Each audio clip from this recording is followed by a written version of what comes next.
만나서 반갑습니다. 지금부터 한 50분 동안 여러분들하고 한 나라의 정책에 대해서 같이 얘기하는 그런 시간을 갖도록 하겠습니다.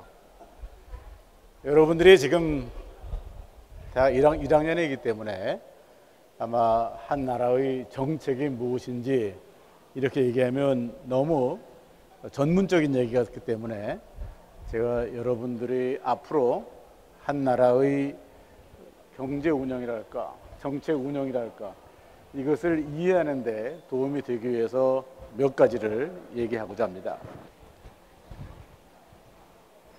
오늘 여러분들하고 얘기할 내용은 기본적으로 이 몇 가지인데, 내가 생각할 때 키워드는, 여러분들이 머리에 가져야 될 키워드는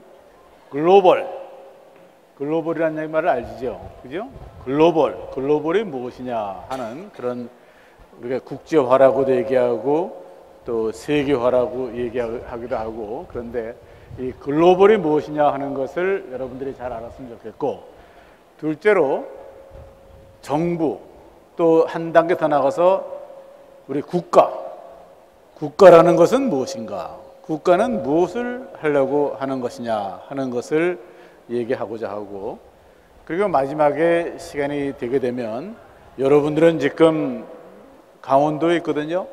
그러면 강원도에 있는 이 소위 말하는 지방정부는 서울에 있는 중앙정부와 어떤 차이점을 가지고 정책을 취해야 하는가, 이 세 가지를 가지고 얘기를 하고자 합니다.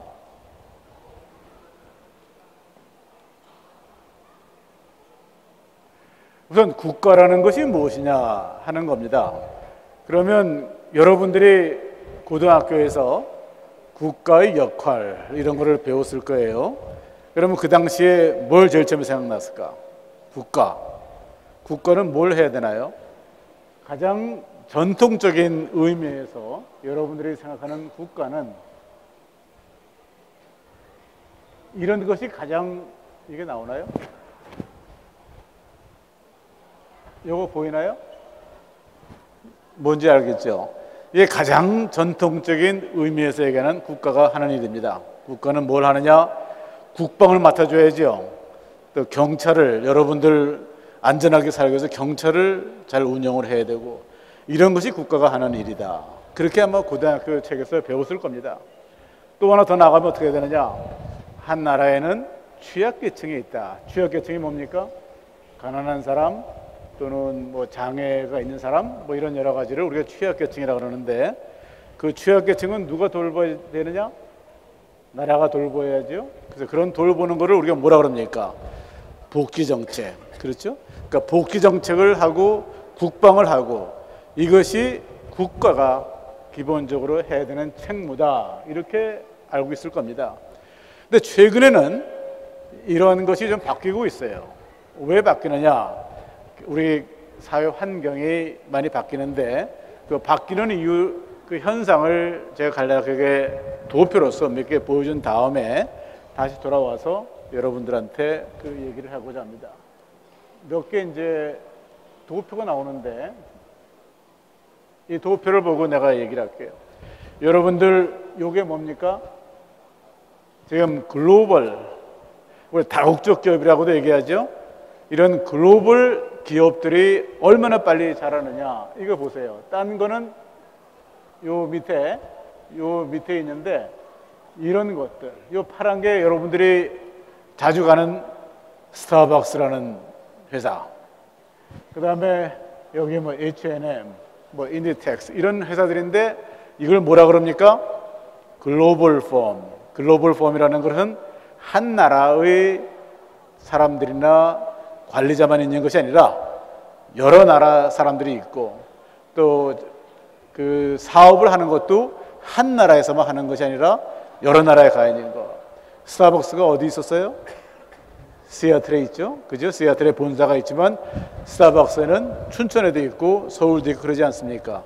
이런 거를 우리가 글로벌 펌이라고 하는 거죠.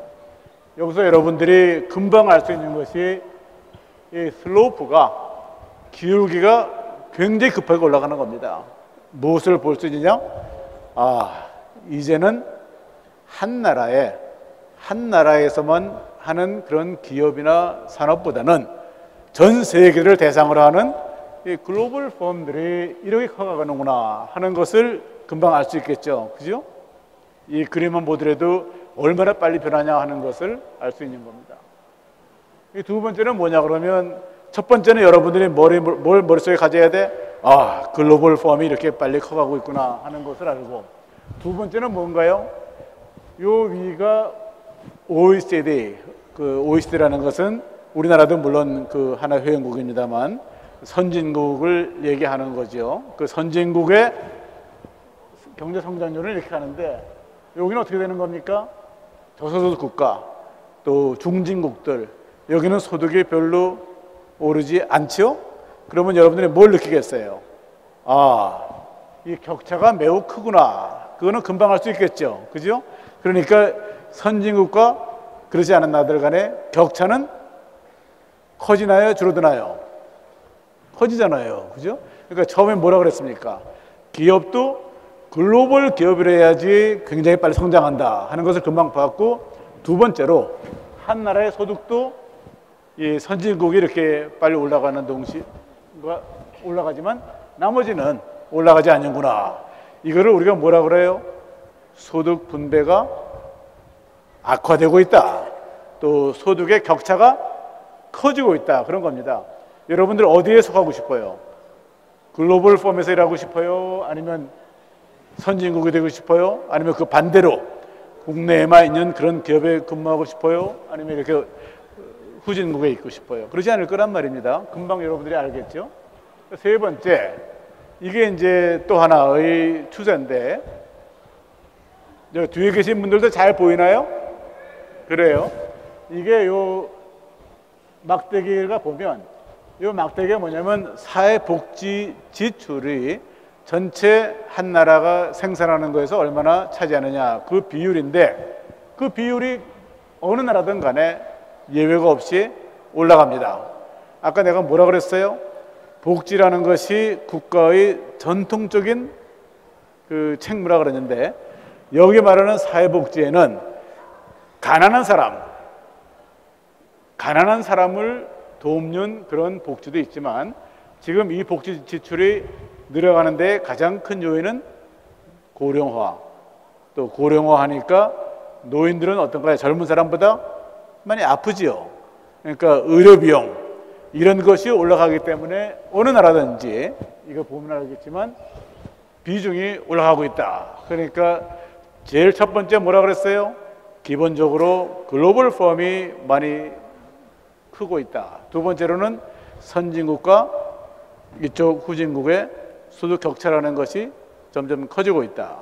세 번째로는 각 나라마다 의료 비용을 포함해서 이런 복지 지출이 많이 늘어나고 있다. 이렇게 본단 말이에요. 그럼 여러분 생각에, 와, 이 돈을 다 어디서 나타내지? 그렇잖아요. 복지 비율이 늘어나니까 이 돈을 어떻게 지출하지? 여기를 마지막 하나 본다 그러면, 최근에 하나의 특징인데, 지금 물론 시리아나 이런 중동의 몇 나라에서는 전쟁이 있지만 기본적으로는 전쟁이 없거든요. 그러니까 국방비가 어느 나라든지 줄어들고 있어요. 그러니까 국방비 지출하는 것이, 아까 제일 처음에 뭐라 그랬어요? 내가 여러분들한테 각 나라의 가장 기본적인 정부의 역할은 국방, 그 나가지 않습니까? 근데 국방인데 국방비의 비중이 주니까, 그러니까 이제 그 돈 가지고 이쪽으로 어느 정도 지출을 할 수 있는 그런 상황이 됐다.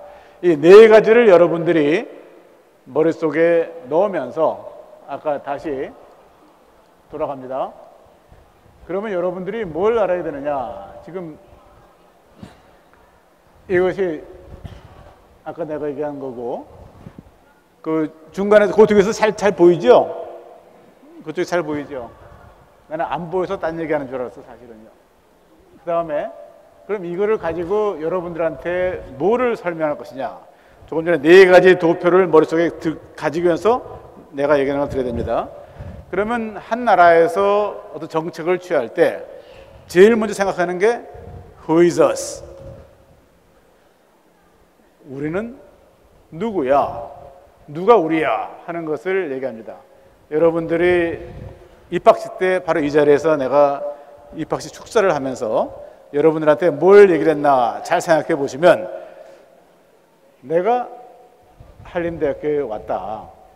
그런데 한림대학교는 나한테 무엇이고 나는 한림대학교의 누구인가, 이런 생각을 하면서 대학생활을 하라고 얘기했어요. 그러니까 여러분들이 기억이 안 나면 다시 한번 그 취임사를 가서 보면 알 텐데, 마찬가지로 우리가 한 나라의 정책을 취할 때 제일 처음에 생각하는 게 우리는 누구지?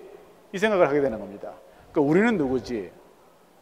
두 번째로는 한 나라의 정책을 취할 때 우리가 생각하는 게, 그럼 나라의 국익이라는 것은 무엇인가? 뭐가 나라의 이익인가? 이런 생각을 하는 겁니다. 제가 다른 얘기를 하죠. 이게 이제 로버트 라이시라는 사람이 전에 클린턴 대통령 할 때 최고의 정책 참모였는데, 그 사람 쓴 책이 The Work of Nations, 그러니까 나라의 과제, 나라가 해야 될 일, 그런 겁니다. 거기에 나오는 게 있는데, 그 당시에 미국이 일본하고 상당히 경쟁을 했어요. 경쟁을 하니까 일본이 막 이기고 있고, 그 일본의 소니, 그 당시에 뭐 패나소니, 도요다 이런 기업들이 굉장히 커갔었어요. 그래서 그 당시에 이제 미국에서 나온 것이, 와, 그러면 우리도 일본하고 똑같이 일본에 경쟁을 할 수 있는 기업을 만들어야겠다, 이렇게 이제 생각을 했었어요. 그래서 그때 이제 그럼 미국의 기업은 뭐냐, 일본에 대항할 수 있는 미국의 기업은 뭐냐 하고 얘기를 했었는데, 그때 나온 미국의 가장 대표적인 기업이 뭡니까? IBM이었어요. 그러니까 미국 사람들이 있다가, 야, 우리도 IBM을 키워서 일본의 소니 같은 거하고 경쟁을 한번 해보도록 하자. 이것을 뭐라고 하냐면 그 나라의 챔피언 기업을 키우자, 이렇게 됐던 겁니다. 근데 이제 라이시가 책에서 본 게 뭐냐 그러면, 그래서 만일에 미국이 IBM이라는 회사를 막 도와주려고 봤더니 IBM이라는 회사에 근무하는 사람의 40%가 외국인이다. 그러니까 결국에는 그 나라의 기업이라는 것이, 만일에 IBM이라는 기업이 100% 미국 사람만 근무하는 그런 기업이 있다면 우리가 미국 기업이라고 할 텐데, 가장 미국적인 IBM에도 한 40%가 미국 사람이었다. 그러니까 Who is us? 우리가 누구냐? 우리 기업이 어떤 우리 기업이냐? 우리 기업이라는 것이 무슨 의미냐? 만일에 IBM이라는 것을 미국의 기업이라고 해서 거기에 막 지원을 했다고 치더라도 그것이 꼭 미국 기업만은 아니다, 그런 얘기입니다. 그렇기 때문에 여러분들이 미국 사람들이 미국 기업이라고 생각해서 미국 기업을 지원해 본들, 그 자체가 일본하고 생각해 봤을 때, 일본 경우에는 일본 사람들이 많이 일본 기업에 근무하지만 미국은 그렇지 않았다. 그 자체가 미국 기업이라는 의미는 별로 없다, 그런 얘기입니다. 두 번째로, 그럼 국익이라는 것은 무엇이냐? 한 나라의 이익이라는 것은 무엇이냐? 거기에 어려운 표현인데 여러분들이 두 가지만 머리에 넣고 있어요. 뭐냐 그러면, 하나가 zero sum, 그러니까 우리 영합이라고 그러는데 정해진 파일을 나눠 갖는 게 있어요. 하나가 뭐냐면 파일을 키워가지고 나누는 것이 있어요. 그럼 어떤 것이 좋으냐? 말할 나위 없이 파일을 키워야죠. 그죠? 그러니까 파일을 키우려고 그러면 여러분들이 어디서 경쟁을 해야 돼요? 큰 물에서 경쟁을 해야 되는 겁니다. 여러분들이 큰 물에서 경쟁을 해야지 파일을 키울 수 있는 것이죠. 그거를 뭐라고 그러냐면 정합, positive sum 이라고 합니다. 그러니까 항상 여러분들이 두 가지 생각해야 되는데, 하나는 무엇이냐?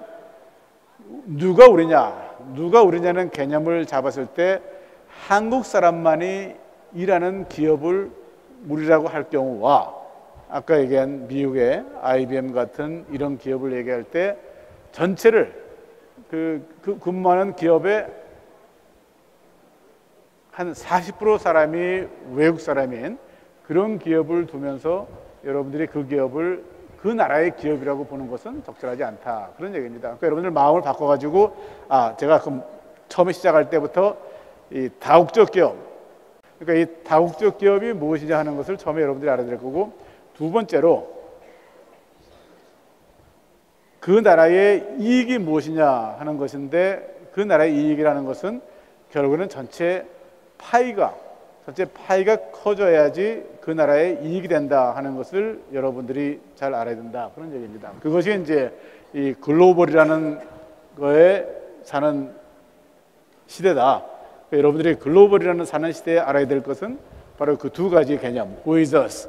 우리가 누구냐 하는 것인데, 우리가 절대로 그 여러분들 생각이 좁아가지고 우리끼리 하는 것만 우리라는 것이 아니라, 결국에는 우리가 있는 기업을 키우는 기업이 우리라는 것이고, 두 번째로는 positive sum, 전체의 파이를 키우는 것이 결국에는 우리의 국익을 도우는 것이지, 그 파이를 키우지 못하고 서로 분배하는 것, 합이 정해져 가지고 서로 누가 많이 가느냐 적느냐 하는 것은, 내가 느는 것이 남한테 남의 것을 뺏어서 오는 그런 것으로 해가지고는 전체 국익이 커지지 않는다. 그런 얘기를 여러분들이 잘 알았으면 좋겠다는 겁니다. 그 이제 다른 또 책인데, 이 레스터 소로가 쓴 경제 전쟁이라는 책에 나오는 것도 바로 그런 얘기입니다. 그러니까 이 사람이 얘기한 것이 they are us, 그 사람들이 우리다. 단지 일본은 그런 식의 다국적 기업이 되지 못하는 이유가, 일본은 배타적이기 때문에. 배타적이라는 건 뭐냐 그러면, 외국 사람들은 고용을 하더라도 기업의 임원까지 올라가도록 만들지 못한다. 결국에 긴 말을 짧게 하면, 그렇기 때문에 지금의 일본이 세계적인 그런 기업들을 가지고 있다가도 지금 미국이나 다른 나라와 경쟁을 하지 못하게 되는 것이다. 그러니까 이 배타적인 생각을 가진 그런 상태에서는 더 이상의 발전을 하지 못하고 있다, 이런 얘기입니다. 그러니까 여러분들이 지금 그 내가 얘기한 세 가지를 다시 정리해서 얘기하면, 첫째로 네 가지 그림은 다시 그 글로벌 그런 기업이라지 굉장히 커가고 있다. 또 선진국하고 후진국 간의 격차도 굉장히 커가고 있다. 그런 걸 생각하고, 또 사회복지 비중이 커가는 것은 바로 지금 노인이 많고 의료 비용이 많기 때문에 커가고 있다. 단지 하나가, 예전에 비해서는 지금 국방에 대한 그런 그 비용 지출이 좀 적어지고 있다. 이 네 가지를 기억을 하고, 그 다음에 첫 번째로 여러분들이 생각해야 될 게 뭐냐 그러면, 기본적으로 누가 우리냐라는 생각을 할 때, 우리라는 것은 우리가 일하는 어떤 기업에 있을 때, 아까 내가 IBM 얘기를 했습니다만, 일본 사람하고 미국과 경쟁을 할 때 미국 사람들도 우리도 일본하고 똑같이 경쟁을 하도록 해서 하자 했지만, 알고 보니까 미국 기업이라는 것을 정부가 지원을 해준다고 손치더라도 그 중에 한 40%는 외국인이었기 때문에 결국에 그 생각을 바꾸게 되었다. 그리고 한 나라의 국익이라는 것은, 그 국익이 한 기본적으로 파이를 똑같이 만드는 그런, 그래서 서로 나눠 갖는 것보다는 파이를 키우는 것이 국익에 도움이 된다. 이런 생각을 하면서 여러분들이 이제 정책을 취한다, 그런 얘기입니다. 이제부터 그러면 더 중요한 얘기를 해야 될 것 같은데, 여러분들도 아마 재벌 이런 얘기 들어봤죠. 큰 기업, 뭐 재벌을 어떻게 하느냐, 뭐 그 재벌의 좋은 점도 있고 또 좋지 못한 점도 있고, 이런 것을 많이 얘기를 할 줄 알고 있는데, 주로 미국하고 일본 간의 그 정책 토론 중에 나오는 것이, 일본은 일반적으로 우리나라와 같이 대기업 집단이 있는 겁니다. 그 이름을 뭐 재벌이라고 하든 대기업이라고 하든 이름은 다릅니다만, 뭐 자동차 회사, 도요타 회사 같으면 몇천 개의 그 하청 기업이 있어가지고 같이 계열을 이루고 있는 겁니다. 미국은 대개 보면 단일 기업이 있는 것이죠. 단일 기업이 있어요. 그래서 서로끼리 경쟁하는 겁니다. 어느 것이 좋으냐, 어느 것이 좋지 않느냐. 그러면 정부가 이런 산업 기업들이 활동하는 것에 정부가 간섭을 하는 것이 좋으냐, 아니면 간섭을 하지 않는 것이 좋으냐. 이것이 이제 정책을 만들 때 문제가 되는데, 바로 그 문제를 이제 지금 지금부터 얘기를 하면서 다뤄보겠습니다. 그럼 무엇이냐? 경제라는 것은 무엇에 의해서 움직이느냐? 시장이 경제를 움직이잖아요. 여러분들도 아마 고등학교 책에도 보면 보이지 않는 손 이런 말 들어봤죠. 그죠? 시장에서 보이지 않는 손에 의해서 결정이 된다. 예를 든다 그러면 누가 어떤 물건을 많이 원한다 그런다면 뭐가 올라갑니까? 가격이 올라가죠. 그럼 그렇죠? 그럼 가격이 올라가면 어떻게 됩니까? 그 물건을 만드는 사람이 더 많이 만들어서 그러면 그렇게 해가지고 수요와 공급이 맞는 것을 뭐라 그럽니까? 보이지 않는 손에 의해서 시장이 조율이 된다. 그러면 이 모든 거를 보이지 않는 손에 의해다가 맡겨놓으면 되는데 왜 맡겨놓지 못할까? 왜 보이지 않는 손에 맡겨놓지 못할까? 왜 정부가 정책을 통해서 여러분들이 뭐 알지만 무슨 정부 정책을 통해 가지고 이런 데 간섭을 하게 되느냐? 그걸 얘기를 하는 겁니다. 그 얘기는 뭐냐? 시장은 가만히 둔다고 해서 잘 가는 것이 아니라 실패를 하는 경우가 많기 때문에 시장이 실패를 하기 때문에 정부가 거기에 개입을 해서 좀 바꿔주도록 한다. 이런 얘기를 하는 겁니다. 그럼 시장이 왜 실패를 하는 것이냐 하는 것을 잠깐 얘기를 하죠. 그 시장이 왜 실패를 하냐? 시장이라는 것은 수요자와 공급자가 서로 무한하게 있을 때 시장이 되는 겁니다. 그 시장이 되는 것인데 그럼 시장이 왜 실패를 하느냐? 시장은 몇 가지 이유로 인해서 실패를 하는 겁니다. 대표적인 것이 이런 교육, 그다음에 환경 오염 이런 겁니다. 그러니까 누가 공장에서 막 매연가스를 배출하게 되면 그래서 그 사람이 물건을 잘 팔지 모르지만 사회적인 비용이 많이 들지 않겠습니까? 또 교육 같으면 여러분들 교육하면 교육비를 누가 냅니까? 뭐 개인이 될 수도 있고 여러분들 부모가 될 수도 있겠고 그렇지만 기본적으로 여러분들이 교육받는 것에 그 혜택을 누가 누리느냐? 누가 누리나요? 나라가 누리는 겁니다. 개인이 여러분들이 잘 되면 잘 되지만 사실은 여러분들이 잘 돼가지고 나라 발전에 기여하면 그 혜택을 받는 사람이 여러분 자신만이 아니라 여러분들이 나중에 훌륭한 사람이 되어서 나라를 잘 이끌어가서 교육 때문에 됐다고 한다면 그 혜택을 사실 온 사회가 받는 것이죠. 이거를 뭐라 그러느냐? 표현이 그렇게 뭐 익숙하지는 않겠지만 외부 효과라 그럽니다. 그러니까 외부 효과라는 것이 바로 여러분들이 교육을 받았을 때 교육받은 효과를 딴 사람이 더 혜택을 본다 그런다면 그 자체가 외부 효과가 있다 그러는 겁니다. 그러니까 그 외부 효과는 누가 비용을 지불해야 되느냐, 누가 혜택을 받느냐 이런 것이 문제가 되는 겁니다. 아까 두 가지 긍정적인 거는 교육이죠. 여러분들이 교육받으면 그러니까 여러분들이 사실 교육받는데 비용을 혼자서 다 댈 필요가 있나 없나 그런 걸 질문하는 겁니다. 다 되면 안 되겠죠. 왜냐하면 여러분들이 나중에 훌륭하게 돼서 사회에 기여하면 그 사람들이 받을 거니까 그 사회가 어느 정도 여러분들한테 그런 걸 해야 되고 또 공장에서 물건 매연을 막 낸다 그런다면 그 사람은 비용을 더 지불해야겠죠.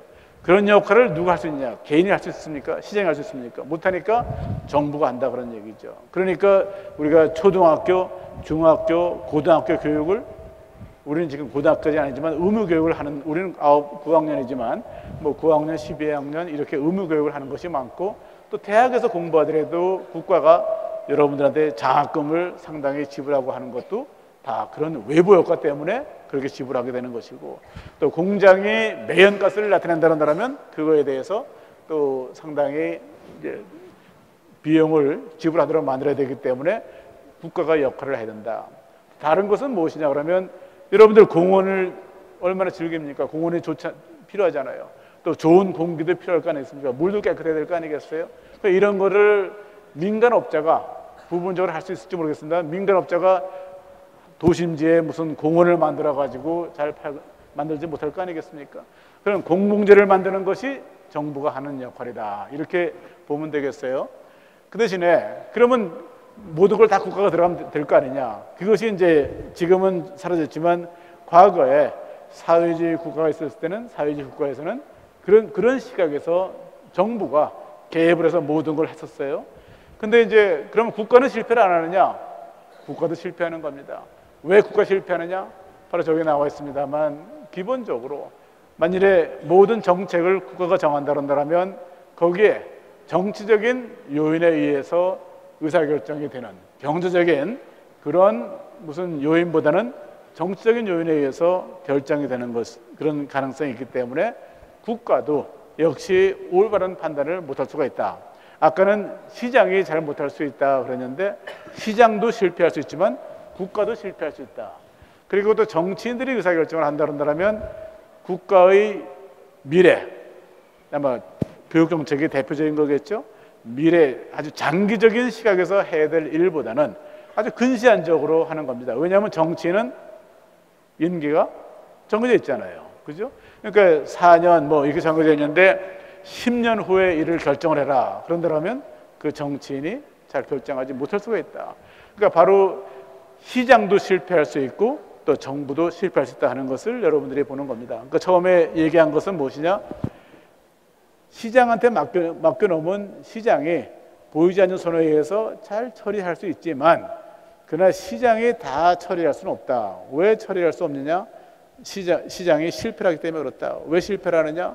바로 외부 효과, 그것이 부정적이든 긍정적이든 외부 효과를 창출하기 때문에 시장이 실패할 수 있는 것이고, 그리고 또 시장이 실패할 수 있는 것은 공공재, 퍼블릭 굿즈라고 공공 같은 그런 것을 만들어야 되는데 그런 걸 민간이 만들지 않기 때문에 실패하고, 내가 설명까지 다 하지 않았습니다. 독과점 형성이 된다든지 독점기업이 나온다든지 이러기 때문에 시장이 실패하는 거니까, 그런 면에서는 정부가 들어가서 정책을 취해 주는 것이죠. 그러나 그런 정부가 정책을 취해 준 것과 동시에 그러면 국가가 다 모든 걸 처리하면 좋으냐? 국가 역시 실패한다. 대표적으로 실패한 것이 전에 사회주의 국가들이 국가가 모든 걸 다 하다가 실패를 했다. 왜 국가가 실패를 하느냐? 국가는 의사결정을 할 때 뭐 이해 상충되는, 지금 서울에서 속초까지 가는 고속철도를 질 것이냐, 아니면 서울에서 호남 가는 경북 거기 철도를 질 거냐 할 때 의사결정이 정치적인 결정이 많이 된다. 경제적인 분석보다는 그런 측면이 있을 수 있고, 또 의사결정하는 사람들이 정치적으로 결정하기 때문에 먼 장래보다는 아주 근시안적으로 짧은 그 시각에서 의사결정을 하는 것이 많다. 여러분들 교육이 뭐라 그럽니까? 100년 대계라고 그러잖아요. 교육이 100년 대계인데 100년 앞을 보고 의사결정하는 것보다는 단기적인 성과를 나타내기 위해서 하는 경우가 많다. 그렇기 때문에 또 국가 자체도 실패를 한다. 또 하나는 정부는 어떤 정책을 취하기 때문에 상당히 많은 정보를 가지고 있어요. 예를 들어서 통화량을 얼마나 늘리겠다든지 그런 정보를 미리 가질 수 있는데 기업들은 잘 그런 걸 알 수가 없거든요. 그러니까 이것이 뭐냐 그러면 한쪽은 정부는 가지고 있고 또 민간은 가지고 있지 못하기 때문에 이런 데서 많은 불균형이 생길 수가 있다. 그래서 결국은 국가도 실패하고, 다시 말하면 시장도 실패할 수 있고 또 국가도 실패할 수 있고, 여기에 이제 정책이 소위 잘 돼야 되는 그런 이유가 있는 겁니다. 그러니까 잘된 정책을 취한다는 것이 매우 어렵죠. 그러니까 모든 나라들이 어느 정도 정책을 가지고 있지만 그 정책의 그 하나의 기준은 그 나라의 상태, 특히 시장이 얼마나 잘 발달되어 있냐. 다시 말하면 여러분들이 아마 미국을 여행 가본 사람이 있을지 모르겠지만 미국이라는 나라에서는 이 산업정책이란 말이 없습니다. 그러니까 산업정책은 우리나라와 일본 이런 나라에서는 산업정책이 많습니다. 왜 그러느냐? 미국은 시장이 훨씬 잘 발달되어 있기 때문에 시장 자체에서 많은 것을 해결할 수가 있는 겁니다. 아까 시장이라는 것은 내가 처음에 표에서 여러분들이 봤을지 모르겠지만 매우 많은 공급자와 매우 많은 수요자가 있다고 그러지 않았어요? 그러니까 미국은 큰 나라이기 때문에 수요자도 많고 공급자도 많은 겁니다. 시장이 잘 될 수 있는데 우리나라는 그렇게 큰 나라가 아니기 때문에 시장 자체가 성공하지 못하는 경우가 많으니까 우리는 당연히 미국보다는 어떻게 돼요? 정부 정책이 더 많아야죠.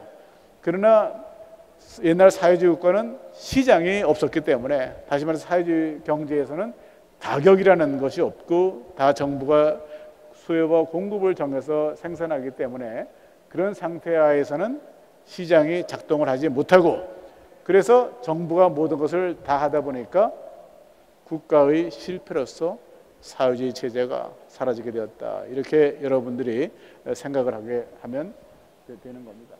그러면 요 마지막 요 문장 하나는 여러분들 아마 이 영어의 한국 번역이 뭔지 알 거예요. 공짜 점심은 없다. 세상에 공짜 점심은 없는 겁니다. 그러니까 이게 뭐냐 그러면 정부 정책을 정하는데 국민의 목소리를 잘 듣고 정책을 취해야 되지만, 그러나 국민의 소리라는 것은 다양하거든요. 다양해서 국민들한테 뭐를 확실하게 알려줘야 되냐면 공짜는 없다. 세상에 공짜는 없는 것이다. 그러니까 여러분들이 어떤 분야에서 뭘 좀 더 해줬으면 좋겠다, 정부가 더 이쪽에 지출했으면 좋겠다 하는 얘기는 뭐냐? 다른 편의 지출을 줄여라, 그런 얘기가 똑같은 겁니다. 그러니까 정부가 특별하게 돈을 가지고 있어서 누굴 줄 수는 없기 때문에, 그러니까 공짜는 없다는 얘기는 뭐냐 그러면 나한테 더 많이 자원이 온다는 얘기는 다른 사람한테 자원이 덜 간다. 그렇기 때문에 여러분들이 합리적으로 서로 협상을 하고 화합을 하고 그렇게 해서 의사결정을 해가는 것이, 결국에는 뭐 여러분들이 해가는 것이 국가가 그렇게 국민들을 이끌어가는 것이 중요하다, 이렇게 얘기를 할 수 있습니다. 그다음에 세 가지를 더 얘기하고 싶은데, 그냥 참고로 여러분들한테는 굉장히 저게 어려운 개념이라서 다 설명할 수 없습니다만 참고로 들어야 돼요. 뭐냐 그러면 내가 쉬운 예를 하나 드릴게요. 여러분들 절약하고 저축하는 게 좋습니까? 나쁩니까? 좋아요? 그러면 절약하는 게 좋으니까, 그러면 저축을 많이 하는 게 좋으니까 여러분들이 다 저축만 하면 어떤 일이 벌어질까요? 다 여러분 저축을 다 해. 그러면 누가 소비합니까? 아무도 소비를 안 하잖아요. 그러면 내가 처음에 질문이 저축은 미덕입니까? 아닙니까? 하면 다들 저축은 미덕입니다. 가능한 한 소비 줄이고 저축해야죠. 그러나 모든 사람이 아무도 소비 안 하고 다 저축만 했습니다. 그럼 그 미덕을 다 했는데 어떻습니까? 그 나라에서는 물건이 팔리질 않으니까, 소비를 안 하니까, 물건이 팔리질 않으니까 경제가 성장합니까? 못합니까? 못하지요. 개인한테는 다 좋은데 모든 개인이 다 하면 전체로서는 꼭 좋지 않은 일, 그것을 뭐라고 그러냐면 구성의 오류라고 하는 겁니다. 매우 어려운 개념인데, 그러니까 한 사람한테 좋은 것이 그 좋은 건 좋은 건데 모든 사람이 다 똑같이 그렇게 했을 때 좋은 것이 있느냐 없느냐, 그렇지 않다. 여러분들 여기 야구장 가죠? 야구장 가서 맨 앞에서 일어나면 어떻게 됩니까? 그 다음 사람 일어납니까? 안 일어납니까? 일어나야죠. 그러면 맨 앞에 사람이 일어났을 때 그 사람이 더 잘 보입니까? 안 보입니까? 잘 보이죠. 그럼 만약에 맨 앞에 사람이 일어나면 그 다음 사람 또 일어나고 그러면 결국은 전원이 다 일어나야죠. 그러면 그 자체가 아무 득이 없는 거거든요. 그러니까 그런 것을 여러분들이 그 개인의 좋음과 전체의 좋음이 같지 않다는 얘기예요. 맨 앞에 사람이 자기가 일어나면 좋지만 전체가 다 일어날 경우는 좋은 것이 하나도 없다. 그런 것이 이제 소위 말해서 이 구성의 오류라는 거기 때문에, 한 조직에서 한림대학에서 뭘 하더라도 한 사람 개인한테 다 좋지만 전체가 다 했을 때 꼭 좋지 않은 일들이 벌어지는 사안에 대해서 어떻게 할 것이냐, 그것이 이제 정책을 취할 때 중요한 거고, 두 번째는 뭐냐 그러면 여러분이 다 합리적인 사람이기 때문에 이게 하는 게 좋습니까? 나쁩니까? 하면 되게 다 총론에 찬성을 하는데 강론에 반대한다. 대표적인 게 이제 우리나라 같으면 기름이 없어가지고 원자력 발전소 만들자. 그러면 원론적으로는 다 그럼 만들어 봅시다. 싸니까 우리 기름도 수입 안 해도 좋으니까 좋습니다만, 그러나 일본의 후쿠시마 원전처럼 사고 날 수 있지 않겠어요? 그 원전 어디다 세울까요? 원전 세우는 건 좋은데 우리 집은 안 돼요. 우리 앞마당에는 안 돼요. 이런 거죠. 지금 우리나라 땅이 좁잖아요. 그 화장터가 모자라니까 우리가 그러면 이제 매립하는 데가 모자라니까 화장합시다. 화장장을 많이 늘려야죠. 그러면 다 늘립시다. 그러면 우리 동네 늘릴까요? 우리 동네는 집값 떨어집니다. 안 됩니다. 이런 거죠. 그러니까 총론은 찬성하는데 강론 반대하는 그런 것이 있고, 세 번째는 이게 도덕적 해이라는 건데 그냥 어렵지만 단어만 들어놓으세요. 여러분들이 자동차 운전면허를 가지고 있다고 치고 운전한다 그럽시다. 운전할 때 보험이 있으면 운전을 더 조심해서 합니까? 아니면 덜 조심해서 합니까? 없을 때에 비해서 보험이 있으면 덜 조심하죠. 또 이게 이제 일반적으로 사회보장을 얘기를 하는데, 사회보장을 많이 해주면 일을 더 열심히 할까요? 안 할까요? 안 하죠. 그러니까 바로 그런 것이 도덕적 해이인 겁니다. 그러니까 유럽 사람들이 아마 우리나라보다는 실업률이 훨씬 높습니다. 왜 높나요? 사회보장이 높으니까 일할 의향이 별로 없는 것이죠. 여러분들 만일에 100이라는 숫자를 가지고 100만 원을 버는데, 만약 사회보장이 한 80만 원쯤 된다면 20만 원 때문에 일하는 거하고 마찬가지 아니겠어요? 그죠? 그러니까 이제 그런 식의 소위 도덕적 해이. 그러니까 사람이 힘들고 어렵기 때문에 도와는 줘야겠지만, 그러나 도와주는 것 자체가 일할 의욕을 줄인다 하는 것은 문제가 된다, 그런 얘기입니다. 그것이 이제 도덕적 해이니까. 그렇다고 해서 가난하고 또 취약 계층을 돕지 말아라 할 수는 없고, 돕긴 돕는데 도움을 받는 사람이 일할 의욕을 별로 갖지 않는다면 않는다. 그것이 이제 지금 유럽은 일반적으로 말할 때 사회보장이 과잉, 너무 잘 돼 있으니까 일할 의욕이 적은 것이다, 이렇게 얘기를 하기 때문에 사회보장이라는 것하고 일하는 것 간의 그 관계에서 어떤 그 적절한 조합을 갖냐 하는 것이 매우 중요한 것이다, 이렇게 얘기를 하겠습니다. 시간이 얼마 없기 때문에, 또 아까 처음에 여러분들이 이제 강원도에 있기 때문에, 아까 내가 얘기한 것은 주로 중앙정부에서 하는 일이고, 그러면 지방에 있는 정부는 어떻게 해야 되느냐? 그 앞에 얘기한 것을 중앙정부하고 똑같이 해야 되느냐? 일반적인 원칙은 같다고 봐도 됩니다. 똑같이 봐도 되는데, 근데 지방은 어떤 일이 벌어지냐 그러면, 지방정부는 중앙정부하고 여러 가지 특성이 다르기 때문에 중앙정부가 하는 일을 그대로 쫓아가서 되느냐, 그런 건 아니라고 생각합니다. 왜 그러냐 그러면 규모가 다르기 때문에. 한 나라는 크잖아요. 우리나라는 지금 16개의 뭐 도와 시가 있고 특별시가 있으니까 17개입니다만 17개로 나누니까 각 지역의 특성이 있단 말이죠. 그러면 이 특성 가지고 어떤 형태로 발전을 해야 되느냐, 이런 겁니다.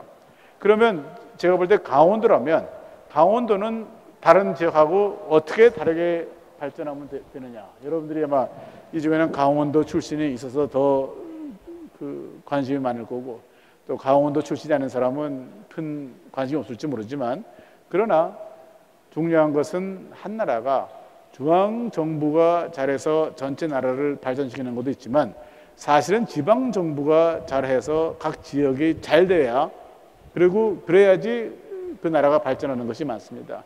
근데 우리는 지금까지 중앙정부가 온 나라를 이끌어가서 더 발전되게 만드는, 그러니까 우리가 워낙 가난했을 때는 그렇게 해서 나라가 발전을 해왔죠. 그러나 지금은 지방정부가 잘하는 것이 매우 중요한 시대가 된 겁니다. 여러분 중에서 혹시 고등학교 때나 지금 대학 들어온 지 얼마 안 됐으니까 대학 와서 하지는 않았겠지만, 여러분들이 이제 해외여행을 가보면 뭘 느꼈느냐? 선진국이 아닌 나라하고 차이점이 뭐냐? 선진국은 그 나라의 수도와, 우리나라 서울이죠. 서울과 지방 간의 소득 격차가 크나요, 작나요? 작죠. 그러니까 여러분들이 미국의 워싱턴 DC를 가나 캘리포니아를 가나 소득 수준이 거의 비슷합니다.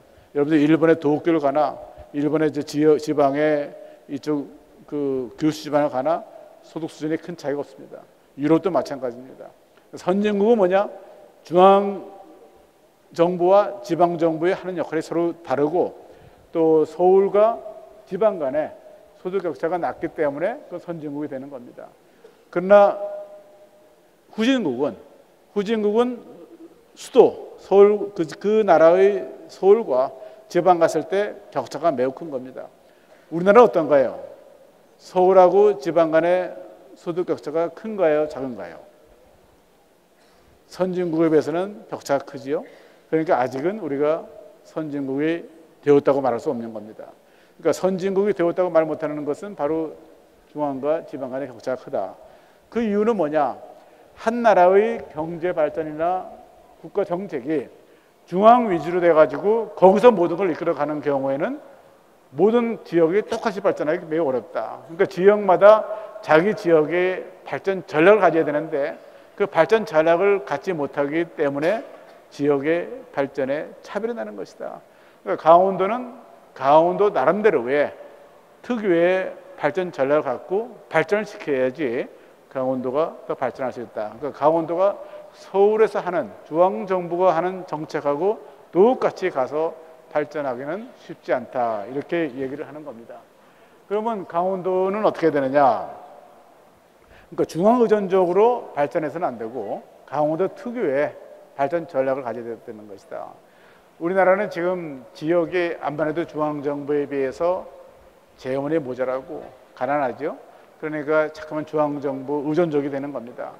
그러나 남의 돈을 받아와 가지고 자기마서 개발 아주 가난한 나라들이 남의 나라로부터 원조를 받아서 잘 사는 데에는 굉장히 한계가 있는 겁니다. 그러면 여기서 뭘 해야 되느냐? 사람을 키워가지고 우리가 그러니까 대한민국이 지금부터 50년 전에 얼마나 가난했냐 그러면 그야말로 전 세계에서 가장 가난한 나라였거든요. 그럼 어떻게 발전했느냐? 돈이 모자란 것은 외국으로부터 돈을 빌려올 수 있지만 중요한 것은 사람을 빌려올 수는 없는 겁니다. 그러니까 사람을 잘 키워야 되는 겁니다. 그러니까 여러분들이 사실은 매우 중요한 것이 사람이 인적 자원이 커야지 여러분들이 그러니까 앞으로 이 지역 사회도 그렇고 중앙정부도 잘 키울 수 있기 때문에 사실은 강원도 각 지역의 발전 전략의 가장 핵심은 그 지역에 있는 인적 자원을 잘 키워가지고 발전 전략을 짤 수 있어야 된다. 그렇게 얘기를 하는 겁니다. 근데 그거를 위해서는 우리도 이제 한 50년 전에 발전 전략을 짤 때 매우 어려운 것이 처음에 아무것도 없는 상황 아니겠어요? 그러니까 아무것도 없으니까 그러니까 우리가 말하는 하부 구조라는 것은 뭐 사회간접자본, 길도 없고 뭐 다 없는데 제일 없는 것이 뭐가 없었냐? 사람이 없었던 거죠. 사람이. 지금도 마찬가지입니다. 여러분들이 만일에 그런 교육을 잘 받아서 이 지역에 있다 그런다면 이 지역을 잘 발전시킬 능력이 있어야지 이 지역이 발전하는 것인데 그렇지 못하다 그런다면 이 지역이 발전하기 어렵다. 그런 얘기입니다. 그래서 결론적으로 뭘 얘기할 수 있는 것이냐? 가장 중요한 것은 이 지역에 명문 대학을 만들어서 우수한 인적 자원을 키우는 겁니다. 그러니까 여러분들이 그런 이제 하나의 책임을 느끼고 있는 겁니다. 그러니까 여러분들이 이런 강의도 마찬가지고 오늘 그래도 상당한 학생은 아주 주의 깊게 들어가지고 매우 기쁜데 근데 그렇게 해가지고 여러분들이 잘 배워서 잘 돼야 되기 때문에 그렇게 잘 될 수 있을까 하는 생각도 이제 여러분들 잘 해봐야 됩니다. 그러니까 제일 중요한 것은 각 지역의 명문 대학에 있어서 결국엔 거기서부터 그 지역 발전의 이니시어티브를 키워야 된다. 그러기 위해서는 여기 있는 여러분들이 매우 높은 수준의 교육을 받고 또 여러분들의 하나의 기강도 잘 세워야 되고 그래서 그런 교육 인적 자원을 키우는 것이 지역 발전의 핵심이 되어야 된다. 이렇게 얘기를 하겠습니다. 그러니까 1학년 여러분들 다 1학년이기 때문에 내가 오늘 강의를 하면서 상당히 조심을 해서 조심했다는 게 이제 여러분들이 전체를 이해하지 못하더라도 몇 가지 단어는 머릿속에 넣고 갔으면 좋겠다. 그래서 같은 말을 반복을 많이 했어요. 같은 말을 반복한 것은 앞으로 여러분들이 이제 학교에서 공부를 하면서 여러 선생님들로부터 이제 교수님들도 이제 배우면서 오늘 제가 여러분들한테 얘기하는 것을 좀 나중에 언젠가는 회상이 됐으면 좋겠다는 것인데 한 1분 내로 마지막에 다시 정리를 해서 단어를 할 테니까 머릿속에 둬야 될 단어가 첫째로 글로벌이라는 건 뭐냐? 경계가 사라졌다. 경계가 사라졌다는 건 뭐냐? 한 나라의 국경이 사라지는 것뿐 아니라 모든 학문과 또 모든 거에서 다 사라졌다. 여러분들이 지금 어느 과에 들어와서 공부를 하죠? 근데 나는 일생 동안 그거 하나만 알고 살아가겠다. 그렇게 해서는 여러분들이 글로벌 시대에 잘 살기 쉽지 않다, 그런 얘기입니다. 그러니까 여러분들은 뭐냐? 지금은 예전에 특정 학문이라고 해서 배웠던 것보다는 훨씬 폭넓게 여러분들이 배워야 된다. 그것을 하나 글로벌이라는 의미에서 강조하는 겁니다. 두 번째로 이제 한 나라의 국가라는 것이 무엇이냐? 예전에는 국가라는 것은 매우 전통적인 의미에서 국방, 경찰, 무슨 취약계층에 대한 지원 이런 거였지만 지금은 그런 시대가 아니다. 지금은 한 나라의 정부라는 것은 뭐 여러분들이 최근에 그 경제 위기가 난 다음에 더 그렇습니다만 선진국의 경우에는 국가의 재정을 어떻게 운영하느냐 하는 것이 중요하기 때문에 그런 면에서 나라의 돈 지출 그런 것을 굉장히 관심 갖고 특히 이제 국방비가 지금 전체적으로 준 상황이기 때문에 그 돈을 사람들이 오래 살고 고령화되고 또 고령화되는 와중에는 의료 비용도 늘기 때문에 그런 거를 포함한 큰 틀에서의 사회 복지를 어떻게 하느냐. 또 하나 중요한 것은 내가 쓰기만 하고 자세히 설명을 하지 못했지만 이 글로벌 시대에 해야 되는 교육, 어느 나라든지 교육이라는 것의 중요성은 경제가 아주 발전 초기 단계든 또 제 아무리 높은 단계든 교육의 중요성은 제 아무리 강조해도 지나치지 않은 겁니다. 근데 이 교육이 왜 어렵냐? 시대가 글로벌화됐기 때문에 옛날에 배우던 그런 교육의 틀로서 여러분을 가르치기 어렵기 때문에 이 교육에 대해서 글로벌 시대의 교육이 어떻게 되느냐, 그런 것이 큰 지금 하나의 정책 과제다, 이렇게 얘기를 합니다. 그 다음에 여러분들이 이제 생각해야 될 것은 한 나라의 정책이 왜 필요하냐면, 정책은 지금 뭐 교육 정책, 환경 정책, 농업 정책, 산업 정책, 뭐 무지하게 많은 정책이 있습니다. 그러나 그것을 뚫고 들어가는 하나의 기본적인 것이 아까 얘기한 이제 글로벌 새로운 환경 변화에 따른 국가의 역할의 변화, 이런 것이 있고, 동시에 어떤 경우에 시장이 실패하고 어떤 경우에 국가가 실패한다. 그러니까 시장이 실패하기 때문에 시장을 도와서라도 국가가 있어야 된다. 그러나 국가 정책만 가지고는 안 되는 것이 국가 정책이 실패하기 때문에 그렇다. 그러니까 여러분들이 그런 합리적인 생각을 하면서 이 두 가지를 여러분들이 이해를 해야 된다. 거기에 there is no free lunch, 이 공짜 점심은 없다는 생각을 갖고 여러분들이 봐야 된다.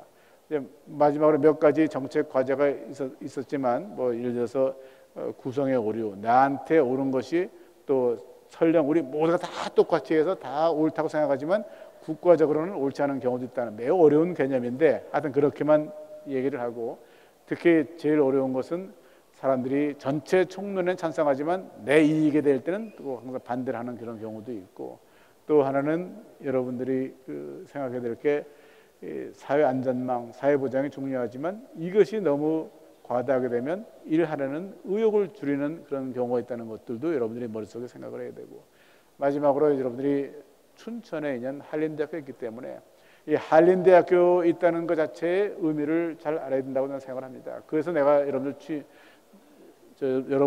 입학식 때 축사를 하면서 그런 얘기를 했었는데, 이 지역의 발전에 한림대학교가 기여를 하는 것이 매우 중요하다. 왜 중요하냐? 그것이 결국에는 우리나라 발전의 첩경이다.